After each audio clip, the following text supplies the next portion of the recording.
Hey there, this is Darren LaCroix, another member on a mission. I'm going to sit down now with Mark Brown, the Mark Brown, stage time faculty, coach, world champion, and public speaker. But did you know his message and his mission?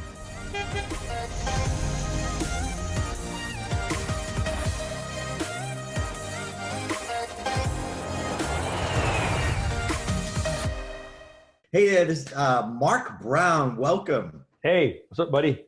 Hey, glad to have you here. Hey, a lot of people know that you're the world champion. A lot of people know that you coach people. You coach me. You coach a lot of people. You're an amazing teacher.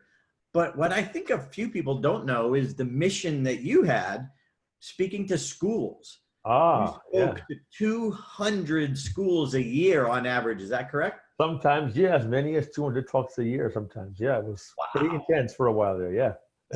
And what was your message?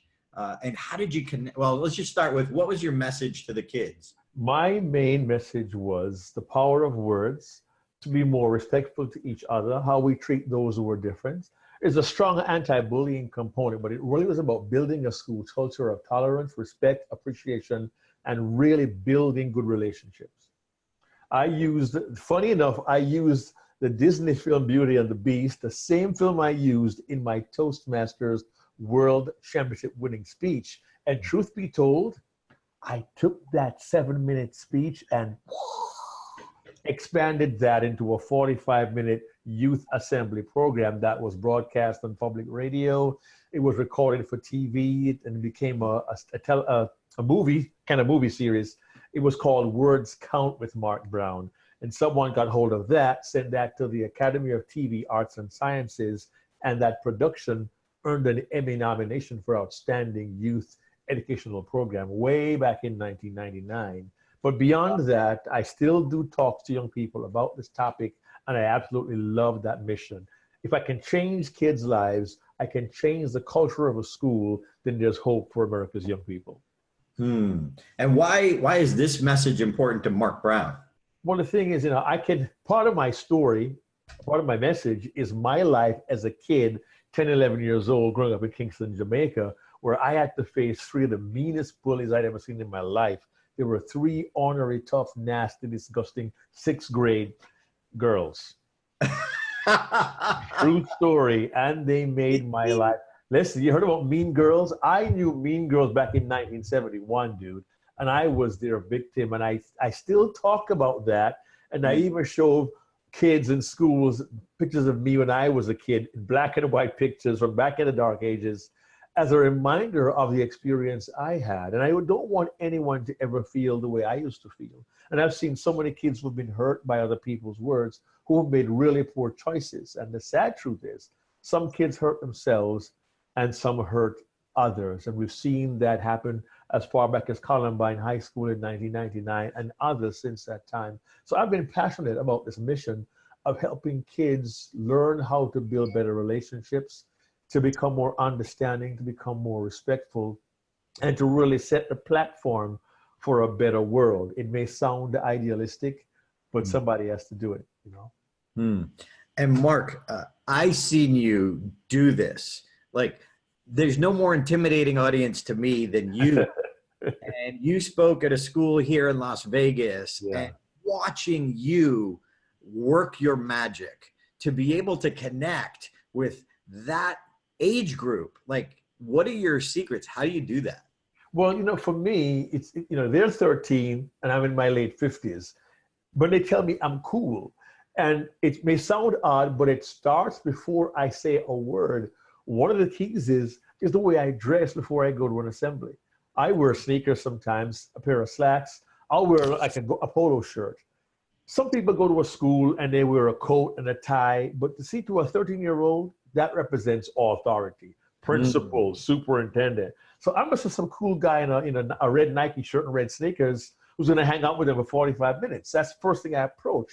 And the other thing is, I have to understand their world, their life, where they are. I've invested time having conversations with young people their age, finding out what they watch on television, what they listen to. And for years, and this has changed over time, when I first began doing this, I would talk about Barney and the purple dinosaur. I would talk about Teletubbies. I'd always find something that relates to where they are now. If I talk about, kids having a talk with their parents, I say, I know how your kids talk, how you talk to us, you do this, whatever, Dad. And you're on your phone with Snapchat, Twitter, and your friends, because that's what you do. And when I act like them, I become them. I reflect what they say and what they do. They figure, this guy understands us, I'll pay more attention to him. But above all that, I have genuine, honest, true compassion for these young people. I raised 3 kids of my own.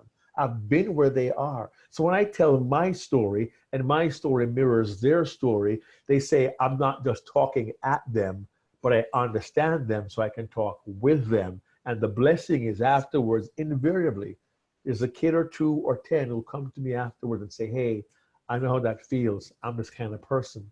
And the bonus is that years later, kids send me emails. They reach out to me, try and find me. And they say, you came to my school 5 years ago. Or one girl sent me a note, you came to my school 7 years ago. Another girl told me, you were in my school almost a decade ago, and I still remember this. And there are a few who 20 years later, we still talk. We're friends on Facebook. We connect once in a while. And that's the biggest blessing of making that connection with young people that can last for decades. And just watching you work, one of the things that blew me away is just seeing the true impact you have on them. You connect with them, you reach them in a way that most teachers don't even, and they spend, all day with them. I even, as you may recall, I even submitted you to CNN Heroes because I was just like, the world needs to know about you. So CNN didn't want you, but I didn't choose you. Not that they didn't want you, but they didn't choose the award for you. But that's why I'm doing this, because you are my hero, the impact that you make. So just give us some of the dialogue. What do I've seen kids come up to you after, and I know kids have come up to you crying before, or realizing they were the bully and they didn't even realize it. What are some of those results that you got right there in the moment? Well, I've had young people tell me to my face that they realize the error of their ways, because the truth is a lot of young people have a cop-out. I call it the big lie. And it's this: hey, I was kidding around. I was joking. I was playing. I don't mean it. He's my friend. Come on, what's the big deal? And they don't take time to really appreciate that what may be a joke to them really hurts somebody else. And when that realization hits them, I've had kids literally go over and apologize to the kid they bullied. I've seen kids shake hands. I've seen kids embrace, because now I was able, through my own style and the lessons I taught, the examples I gave, the true stories I share, and it's all true stories. The only fantasy is the cartoon Beauty and the Beast.